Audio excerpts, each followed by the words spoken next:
आणि आता बातमी आहे छत्रपती संभाजीनगरमधून भाजप आमदार संजय केनेकर यांच्या कार्यालयामधल्या बॅगमध्ये पिस्तूल आढळलं। पिस्तूल आढळल्याचा हा प्रकार संजय केनेकरांना कर्मचाऱ्यांनी सांगितला। संजय केनेकरांनी कार्यालयामध्ये दाखल कर्मचाऱ्यांकडून या संदर्भातली माहिती घेतली आहे। भाजप आमदार संजय केनेकरांच्या संभाजीनगरमधल्या कार्यालयातल्या एका बॅगेत पिस्तूल आढळल्यानं खळबळ उडाली।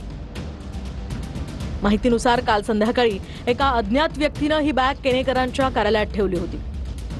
कुणीतरी बॅग विसरलं या समजानं कर्मचाऱ्यांनी बॅगेला हात लावला नाही। मात्र सकाळी साफसफाई दरम्यान ही बॅग उघडल्यावर त्यात पिस्तूल आढळलं। यानंतर केनेकरांनी पोलिसांना कळवलं आणि त्यानंतर पिस्तूल ताब्यात घेतलं गेलं। प्राथमिक तपासात ही पिस्तूल एअरगन असल्याचंही समोर आलंय। ही बॅग कार्यालयामध्ये नेमकी कुणी ठेवली आणि त्यामागचा हेतू काय होता हे अद्याप स्पष्ट झालेलं नाही। शिवाय कार्यालयातील सीसीटीव्ही फुटेजही आता तपासले जात आहेत। सभेत अनेकदा मी लव जिहादसह हिंदुत्वाच्या मुद्द्यांवर प्रखर भूमिका घेतो आणि त्यावेळी अनेक धमक्या मिळतात, त्यामुळे पिस्तूल ठेवण्यामागे काहीतरी घातपाताची शंका असावी असं भाजप आमदार केनेकरांनी म्हटलंय।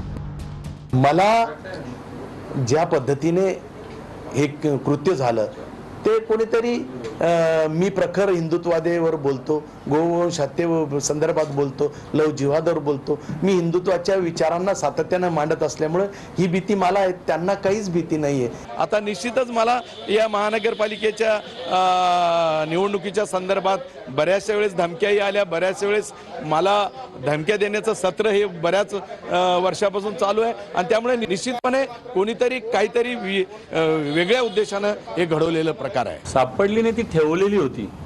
कोणी ठेवली, का ठेवली, केनेकर त्याच्यात आहे का नाही आहे, दुसरे कोणी आहे तपासलं पाहिजे। ती काय सापडलेली नाही, ठेवलेली होती बॅग। त्याच्यामुळे केनेकरांचा त्याच्यात रोल आहे नाही का त्यांचीच होती, त्यांनी कशासाठी ठेवली होती, त्यांच्याच पक्षाच्या कोणाशी त्यांचं दुश्मनदाई आहे त्याच्यामुळे तर नव्हती ठेवली, याचा जरा तपास झाला पाहिजे ना।